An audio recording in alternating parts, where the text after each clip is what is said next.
Hello friends, मैं अर्चना आप सभी का अर्चना हिंदी एजुकेशन यूट्यूब चैनल में स्वागत करती हूं। आज मैं आप लोगों को 20 अगस्त 2023 में संपन्न हुई सीटेट परीक्षा का सीडीपी का प्रश्न पत्र हल करवाऊंगी। तो पहला क्वेश्चन है हमारा डिस्ग्राफिया। पहला ऑप्शन इन्होंने दिया, एक भाषण विकार है जिसकी विशेषता हकलाना और उच्चारण में त्रुटियां करना है। सेकंड है, एक गतियुक्त विकार है जिसकी विशेषता स्थूल पेशी बाधिता है। थर्ड है, एक तंत्रिकी विकार है जिसकी विशेषता अक्षरों और आकारों को बनाने में कठिनाई है। तो जो डिस्ग्राफिया होता है उसमें जो बच्चा होता है उसको अक्षरों और आकारों को बनाने में क्या होती है, कठिनाई होती है। वो अक्षरों और आकारों को पहचान नहीं पाता है। तो इसका थर्ड ऑप्शन हमारा राइट हो जाएगा।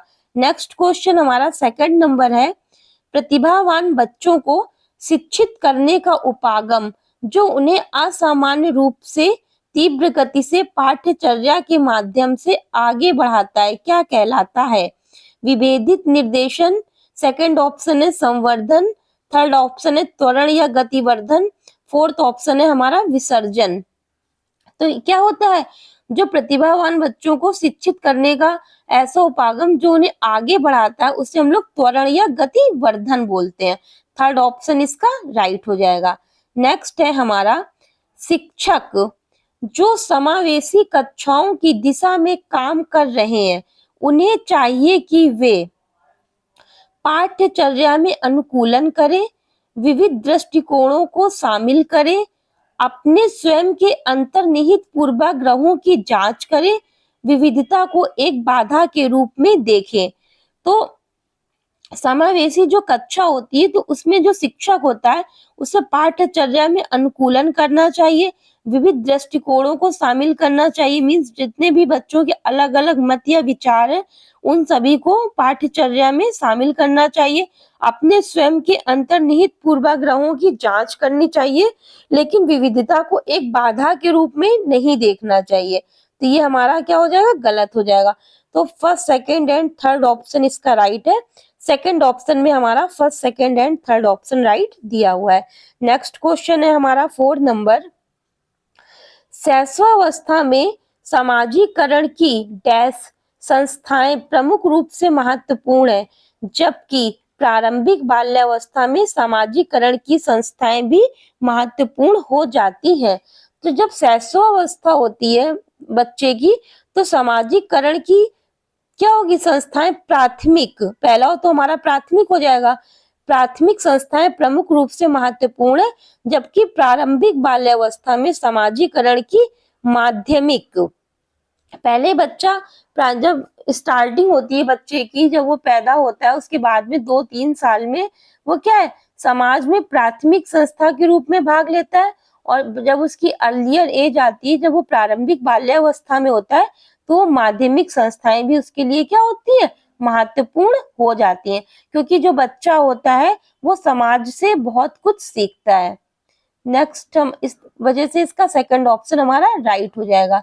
नेक्स्ट है हमारा 5 नंबर क्वेश्चन, लेव वाइगोत्स्की के अनुसार, वाइगोत्स्की और जीन पियाजे, ये सीटेट का एक ऐसा टॉपिक है जिससे 4 से 5 क्वेश्चन कवर होते हैं।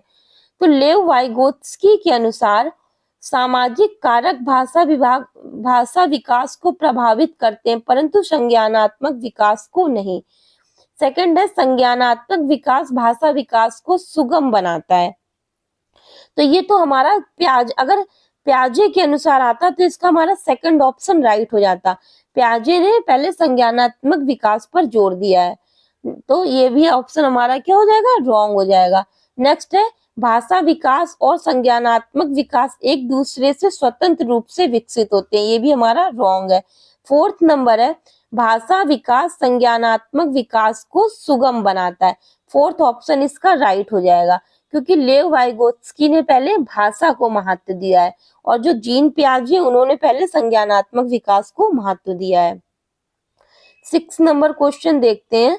6 नंबर क्वेश्चन हमारा लॉरेंस कोहलबर्ग से आ गया। लॉरेंस कोहलबर्ग के नैतिक तर्क के किस स्तर पर बच्चे आम तौर पर मानते हैं कि लोगों को समाज की अपेक्षाओं पर खरा उतरना चाहिए और अच्छे तरीकों से व्यवहार करना चाहिए। पहला ऑप्शन है उत्तर संक्रियात्मक स्तर, पूर्व संक्रियात्मक स्तर, पारंपरिक स्तर या पूर्व संक्रियात्मक स्तर। तो उत्तर संक्रियात्मक स्तर और पूर्व पारंपरिक स्तर और पूर्व संक्रियात्मक स्तर, ये सब हमारे जीन पियाजे की स्टेज है। जीन पियाजे ने इसके बारे में बताया है। जबकि जो पारंपरिक स्तर है, इसका वर्णन कोहलबर्ग ने किया है। तो हमारा थर्ड ऑप्शन राइट हो जाएगा। इन्होंने क्या थ्योरी दी? MKO, more knowledge other, more knowledge other. Okay, तो 6 नंबर का थर्ड ऑप्शन राइट हो जाएगा। नेक्स्ट है हमारा 7 नंबर क्वेश्चन। एजर्सन और रीजन से क्वेश्चन आ गए। एजर्सन एंड रीजन से हर साल 4 से 5 क्वेश्चंस आ रहे हैं सीटेट के पेपर में। तो इसका अभिकथन हम लोग देखते हैं। शिक्षकों और साथियों जैसे अधिक जानकार अन्य लोगों के साथ बातचीत शिक्षार्थियों को उनकी समझ और कौशल विकसित करने में मदद करने के लिए आवश्यक समर्थन और मार्गदर्शन प्रदान कर सकती है। रीजन है इसका सामाजिक संपर्क सीखने और विकास का एक प्रमुख घटक है।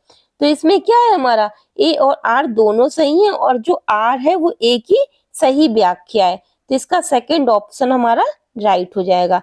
नेक्स्ट हमारा 8 नंबर क्वेश्चन आया है।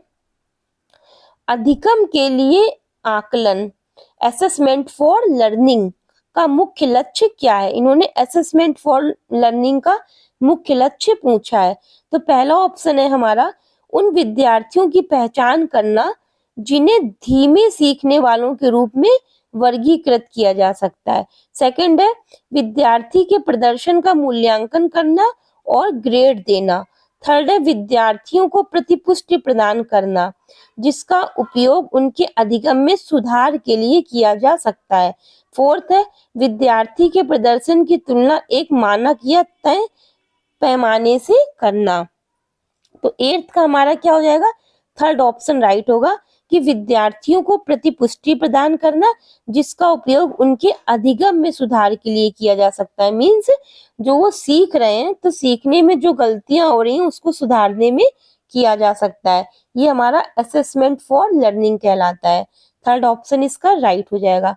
नेक्स्ट क्वेश्चन है हमारा किस आयु में बच्चे शब्दों के खेल में शामिल हो सकते हैं और ऐसे चुटकुलों और पहेलियों को पसंद करते हैं जिसमें शब्दों का खेल शामिल हो? पहला ऑप्शन है 12 वर्ष, सेकंड है 1 वर्ष, थर्ड है 3 वर्ष और फोर्थ है 7 वर्ष। तो जब बच्चा 7 वर्ष का होता है तो वो क्या चुटकुलों और पहेलियों को पसंद करने लगता है। तो इसका 9th का 4 ऑप्शन हमारा राइट हो जाएगा। नेक्स्ट हमारा 10 नंबर क्वेश्चन आया है। कैरल गिलिगन ने कोहलबर्ग के नैतिक विकास के सिद्धांत की आलोचना की है। सामाजिक संज्ञानात्मक दृष्टिकोण से, सेकंड ऑप्शन है हमारा नारीवादी दृष्टिकोण से, थर्ड ऑप्शन है अनुवांशिक कारकों को पर्याप्त महत्व न देने पर, फोर्थ है हमारा केस अध्ययन को अनुसंधान पद्धति के रूप में उपयोग करने के लिए। तो हमारा क्या है कैरल गिलिगन ने जो कोहलबर्ग के नैतिक विकास के सिद्धांत की आलोचना किस स्तर पर की है? नारीवादी दृष्टिकोण से, फ्रॉम अ फेमिनिस्ट पर्सपेक्टिव, नारीवादी दृष्टिकोण से। 11 नंबर क्वेश्चन है हमारा जीन पियाजे से क्वेश्चन आ गया। जीन पियाजे के अनुसार पूर्व संक्रियात्मक चिंतन की मुख्य विशेषताओं में से एक है जो किसी स्थिति के एक पहलू पर ध्यान केंद्रित करने और दूसरों की उपेक्षा करने की प्रवृत्ति को संदर्भित करता है। पहला है हमारा कारण परिणाम का विश्लेषण, कारण कार्य संबंध, सेकंड है हमारा केंद्रीयन, थर्ड है हमारा विकेंद्रीयन और फोर्थ है हमारा पारगमन। तो हमारा क्या है एक पहलू पर ध्यान केंद्रित करने और दूसरों की उपेक्षा करने की प्रवृत्ति हमारी केंद्रीयन कहलाती है। इसको इंग्लिश में सेंट्रेशन बोलेंगे। ओके, 11 का सेकंड ऑप्शन राइट हो जाएगा। नेक्स्ट है हमारा प्रारंभिक बाल्यावस्था में वृद्धि और फिर इन्होंने डैश दिया और सोच है, जबकि मध्य बाल्यावस्था में वृद्धि फिर डैश और सोच फिर डैश है। तो 12 नंबर में हमारा प्रारंभिक बाल्यावस्था में वृद्धि पहला ऑप्शन रखते हैं धीमी और सोच कुछ हद तक आत्म केंद्रित। नहीं, प्रारंभिक बाल्यावस्था में कुछ हद तक आत्म केंद्रित, जबकि मध्य बाल्यावस्था में वृद्धि स्थिर है और सोच हमारी क्या है, तार्किक है। ये तो हमारा प्रारंभिक बाल्यावस्था में जो वृद्धि होती है वो हमारी धीमी नहीं होती है। हमारी प्रारंभिक बाल्यावस्था आते आते वृद्धि क्या होती है, स्थिर होती है। बच्चा 1 से 3 साल तक तो खूब ग्रोथ करेगा, उसके बाद में 3 से 5 साल तक जो उसकी ग्रोथ होती है वो एज अ कांस्टेंट हो जाती है। मीन्स उसकी ग्रोथ होगी तो लेकिन बहुत कम होगी। तो प्रारंभिक बाल्यावस्था में जो वृद्धि है वो स्थिर है और सोच कुछ हद तक आत्म केंद्रित है, ये भी हमारा सही है।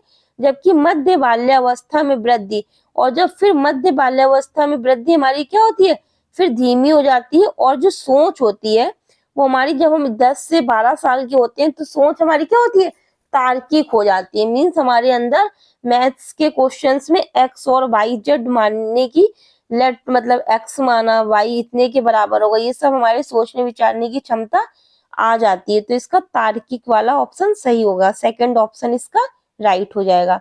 नेक्स्ट है हमारा 13 नंबर क्वेश्चन, निम्नलिखित में से कौन सा स्थूल गतिक कौशल है। फर्स्ट स्थूल गतिक कौशल, ग्रास मोटर स्किल से क्वेश्चन फिर आ गया। फर्स्ट ऑप्शन है बुनाई, सेकंड है तैरना, थर्ड है एक कागज पर वृत्त को रूपरेखा के अनुसार काटना, फोर्थ है एक कागज पर बड़े आयत को रूपरेखा के अनुसार काटना। तो जहां पर भी ग्रास मोटर स्किल आ जाती है तो उसमें क्या हमारी बॉडी यूज होती है। मीन्स जब हम तैरेंगे तो क्या हमारे सोल्जर का यूज होगा, तो ये हमारा क्या हो जाएगा, एक प्रकार का गतिक कौशल हो जाएगा। मीन्स ये हमारी ग्रास मोटर स्किल हो जाएगी। तो इसका ऑप्शन नंबर सेकंड हमारा राइट हो जाएगा, तैरना। 14 नंबर है हमारा भौतिक वृद्धि और विकास, फिर डैश और फिर इन्होंने डैश दिया सिद्धांतों का पालन करते हैं। एकीकरण सरल से जटिल, विभेदीकरण जटिल से सरल, ये तो हमारा रॉन्ग है। शीर्षगामी अवरोही, समीपस्थ आंतरिक से बाहरी, सेकंड ऑप्शन इसका राइट मिल गया। भौतिक वृद्धि और विकास, विकास के शीर्षगामी मीन्स अवरोही और समीपस्थ आंतरिक से बाहरी सिद्धांतों का क्या पालन करते हैं। तो 14 का हमारा सेकंड ऑप्शन राइट हो जाएगा। 15 नंबर क्वेश्चन हमारा हावर्ड गार्डनर से आ गया। हावर्ड गार्डनर से हर सेक्शन में क्वेश्चन पूछे जा रहे हैं। मीन्स 22 में भी आया, 23 में भी आया, 21 में भी आया। तो हावर्ड गार्डनर, जीन पियाजे, लॉरेंस कोहलबर और वाइगोत्स्की, अगर ये 4 टॉपिक भी आपने कवर कर लिए तो आप सीडीपी में तो पास हो जाएंगे। तो 15 नंबर क्वेश्चन हम लोग देखते हैं। हावर्ड गार्डनर के अनुसार एक दर्शन शास्त्री के पास फिर डैश दिया प्रकार की बुद्धि और मूर्तिकार के पास प्रकार की बुद्धि की मात्रा अधिक है। अब इन्होंने क्या किया, फिलोसफर और स्कल्पटर की बुद्धि को इन्होंने पूछा है कि किस प्रकार की होती है। गार्डनर साहब ने 8 प्रकार की बुद्धि बताई है। तो इन्होंने दर्शन शास्त्री की जो इन्होंने बोला कि जो दर्शन शास्त्री होता है वो अंतःवैयक्तिक होता है, मतलब जो फिलोसफर होता है उसके मन में अनेक प्रकार के विचार चल रहे होते हैं, उन विचारों के बल पे क्या है वो एक पोएट्री की बुक का निर्माण करता है। तो जो फिलोसफर होता है वो अंतःवैयक्तिक होता है और जो मूर्तिकार होता है वो उसका क्या होता है, दिवा स्थान मीन्स उसको क्या होता है, सभी दिशाओं का नॉलेज होता है, तभी तो वो मूर्ति की स्थापना कर सकता है। तो जो दर्शन शास्त्री के गार्डनर के अनुसार जो दर्शन शास्त्री की बुद्धि है वो अंतःवैयक्तिक है और जो मूर्तिकार की बुद्धि है वो दिवा स्थान है। तो इसका थर्ड ऑप्शन हमारा क्या हो जाएगा, राइट हो जाएगा। सीटेट का जो पेपर है, जिसने भी रट्टा लगाया होगा और सोचा होगा कि रट्टा लगा के मैं पास हो जाऊंगा, तो वो बच्चा तो सीटेट नहीं पास कर पाएगा, क्योंकि सीटेट का पेपर 2020 से पूरा क्या हो गया है, थिंकिंग बेस्ड हो गया है। जिसने भी थोड़ा सा दिमाग से पढ़ाई की होगी तो वो इजिली पास हो जाएगा सीटेट के पेपर में। और वैसे भी सीटेट का पेपर तो घुमा के पूछा जा रहा है। 16 नंबर क्वेश्चन है फ्रेंड्स हमारा, अनुभवनात्मक अधिगम किस पर बल देता है? बच्चों के अधिगम पर, शिक्षक के नियंत्रण पर, सीखने में पुनर्बलन की भूमिका पर, आलोचनात्मक प्रतिबिंबन के महत्व पर, एक प्रक्रिया के बजाय अधिगम को एक उत्पाद के रूप में देखने पर। तो 16 का हमारा कौन सा ऑप्शन राइट होगा? आलोचनात्मक प्रतिबिंबन के महत्व पर। क्योंकि क्या, जब भी हम लोग एक्सपेरिमेंटल लर्निंग करते हैं मींस, तो आलोचनात्मक प्रतिबिंबन के महत्व पर, तो हम लोग उसमें क्या, हम लोग उसमें क्रिटिकल चीजों को सोचते हैं कि ऐसा करने से हमें और क्या बन सकता है, तो हम लोग क्या होता है उसमें अपसारी चिंतन करते हैं। इस वजह से इसका थर्ड ऑप्शन हमारा राइट होगा, आलोचनात्मक प्रतिबिंबन के महत्व पर। 17 नंबर क्वेश्चन है हमारा, बच्चों में समस्या समाधान कौशल को बढ़ाने के लिए निम्नलिखित में से कौन सा प्रभावी तरीका है? स्वतंत्र चिंतन को हतोत्साहित करना और घोषणात्मक ज्ञान पर ध्यान केंद्रित करना। ये तो हमारा हतोत्साहित तो बच्चों को करना ही नहीं है, रॉन्ग हो जाएगा। कठिन समस्याओं से बचने के लिए उन्हें क्या करना? प्रोत्साहित करना। कठिन समस्या बच्चों के सामने नहीं देनी है, उनको मतलब इजी वे में पढ़ाना है। उन्हें समस्याओं का तैयार समाधान उपलब्ध कराना। फिर फोर्थ है, उन्हें दे दिया, उन्हें बुद्धि मंथन करने और सहज अनुमान लगाने के लिए अवसर देना। थर्ड ऑप्शन भी इसका काफी हद तक राइट था, लेकिन फोर्थ में इन्होंने क्या कर दिया, बच्चे को अवसर दे दिया, मतलब अपॉर्चुनिटी दे दी कि वो किस प्रकार से अनुमान लगा सकता है और अपनी बुद्धि का यूज कर सकता है। तो उससे क्या होगा, उसके एक कौशल सीखने के तरीके में वृद्धि होगी। इस कारण इसका फोर्थ ऑप्शन हमारा ज्यादा राइट है, मीन्स फोर्थ ऑप्शन हमारा राइट हो जाएगा। नेक्स्ट हम लोग 18 नंबर क्वेश्चन देखते हैं। फिर अजर्सन और रीजन से क्वेश्चन आ गया, निम्नलिखित कथनों को पढ़िए और सही विकल्प का चयन कीजिए। शिक्षकों को सार्थक वातावरण बनाना चाहिए जिसमें सभी बच्चों को सक्रिय भागीदारी और संलग्नता हो। बिल्कुल सही है इसका अजर्सन। सभी बच्चे आंतरिक रूप से सीखने के लिए प्रेरित होते हैं और सीखने में क्या होता है, सक्षम होते हैं। तो ये हमारे क्या है, दोनों ही सही है। तो ए और आर दोनों सही है और आर ए की सही व्याख्या करता है। तो सेकंड ऑप्शन इसका राइट हो जाएगा। नेक्स्ट है हमारा, निम्नलिखित में से कौन सी प्रक्रिया अधिगम के दौरान योगदान नहीं देती है? अब अधिगम के दौरान क्या योगदान नहीं देता? अधिगम में संगठन तो होता है, जब तक हम लोग किसी चीज का ऑर्गेनाइजेशन नहीं करेंगे तब तक क्या है, अधिगम हो ही नहीं सकता। वर्गीकरण भी हमारा सही है, अधिगम को हम लोग क्या अलग अलग कैटेगरी में डिवाइड करते हैं। वैचारिकता भी अधिगम में होती है, जबकि जो गैर प्रासंगिकरण है ये हमारा ऑप्शन क्या हो जाएगा, रॉन्ग हो जाएगा। तो इसका फोर्थ ऑप्शन हमारा राइट हो जाएगा। अधिगम में संगठन, वर्गीकरण और वैचारिकता का योगदान होता है। नेक्स्ट हमारा 20 नंबर क्वेश्चन आया है, निम्नलिखित में से कौन सा एक ऐसे प्रश्न का उदाहरण है जिसमें विद्यार्थियों को अपनी सोच पर विचार करने की आवश्यकता होती है? पहला ऑप्शन है, वाक्य में संज्ञा और क्रिया के बीच क्या संबंध है? क्रिया की परिभाषा क्या है? ये तो बिल्कुल रॉन्ग हो जाएगा, क्योंकि क्या समझाना है ना कि उन्हें रटाना है कि क्रिया की परिभाषा क्या है, संज्ञा की परिभाषा क्या है। आप क्रिया को वर्तमान काल में कैसे बदल सकते हैं, ये भी हमारा रॉन्ग हो जाएगा। कक्षा की शुरुआत से क्रियाओं के उपयोग के बारे में आपकी समझ कैसे बदली है? ये हमारा क्या है, ऑप्शन सही है, क्योंकि इसमें क्या है, बच्चे क्या है, सोच विचार करके शिक्षक को आंसर देंगे कि उनकी सोच किस प्रकार बदली है। तो 20 का हमारा फोर्थ ऑप्शन राइट हो जाएगा। नेक्स्ट हमारा 21 क्वेश्चन आया है,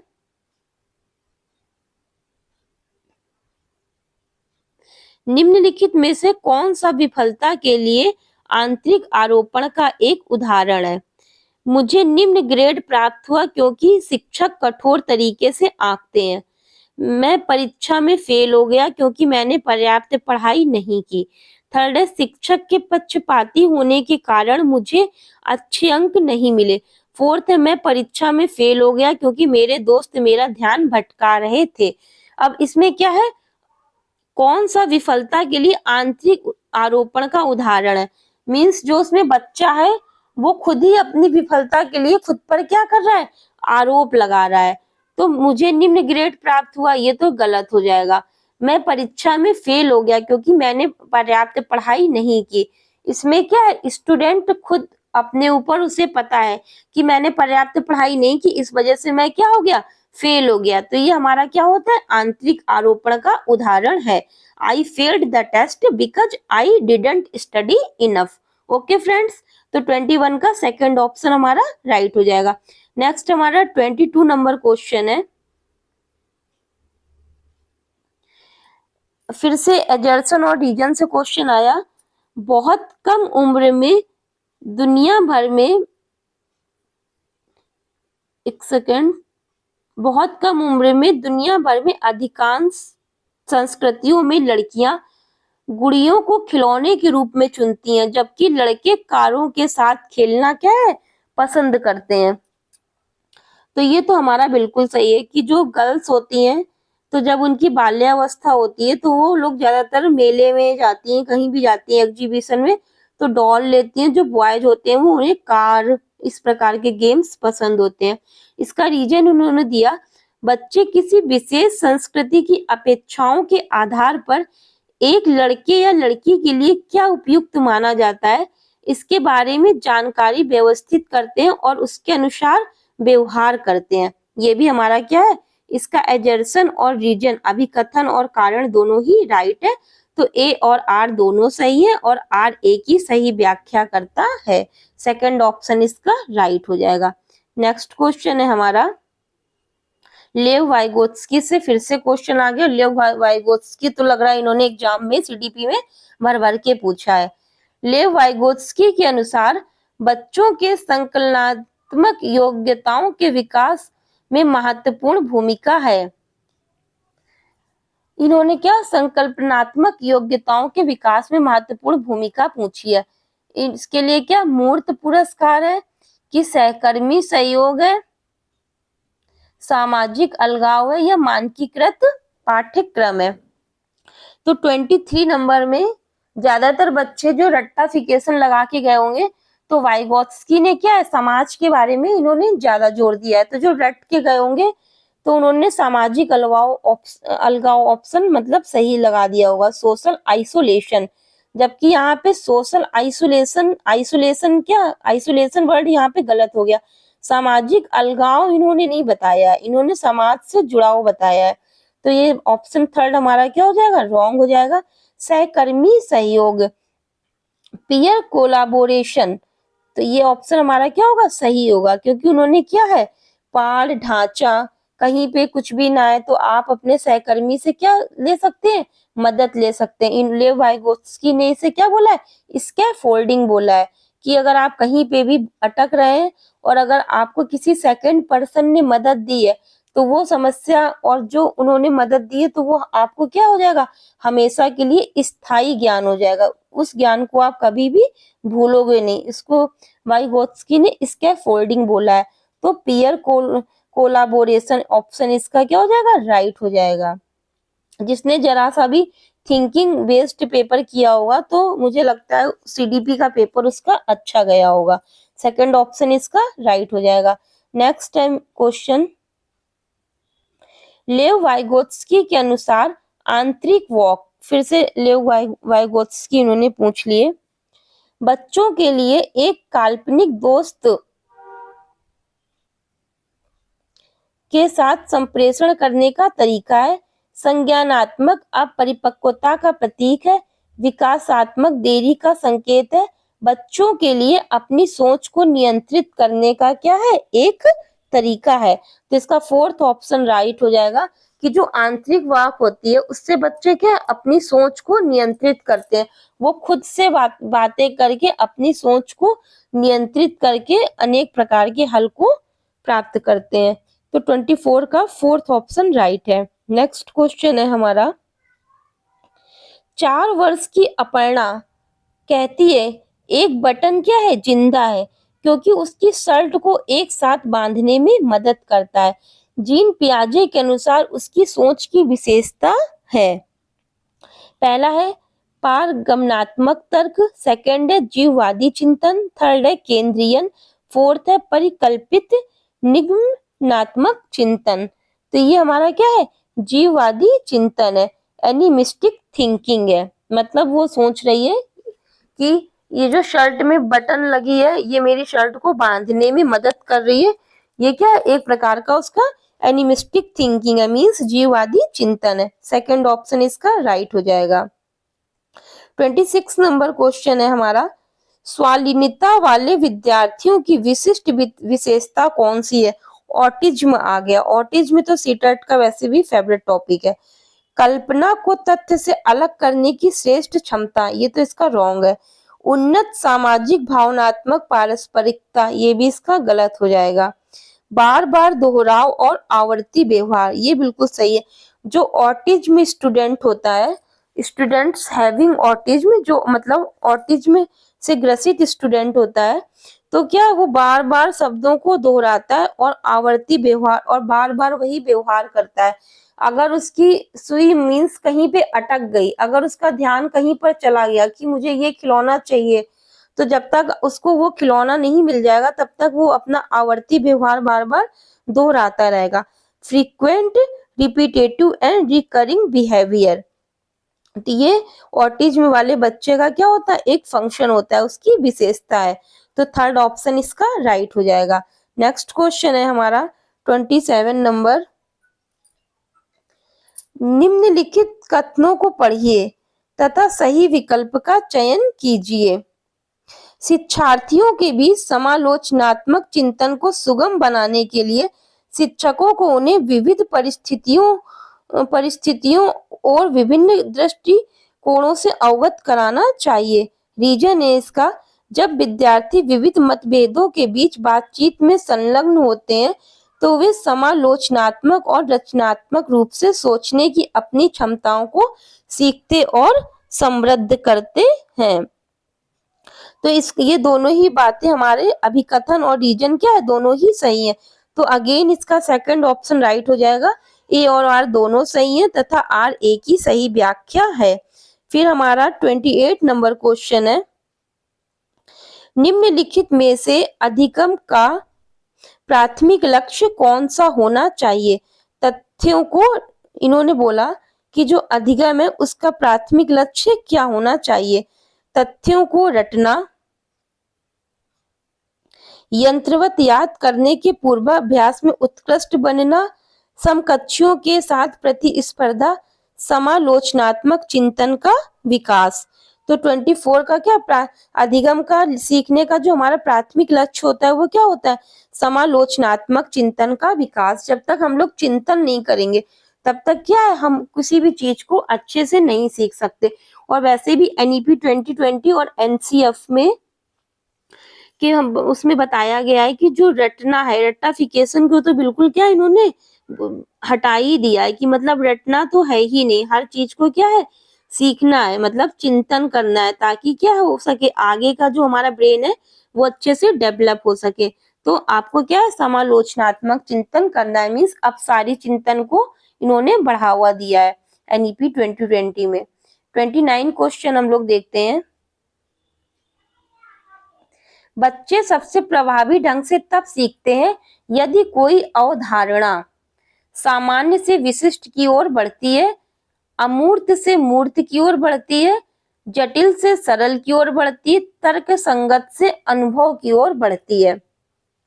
तो बच्चे कब अच्छे से सीखेंगे, जब क्या होगा सामान्य से विशिष्ट की ओर बढ़ती है, जब कोई अवधारणा क्या होगी सरल से कठिन की ओर होगी। मीन्स किसी बच्चे को ए बनाना आता है तो फिर वो क्या है ए फॉर एप्पल भी लिख सकता है, मीन्स सामान्य से विशिष्ट की ओर बढ़ती है।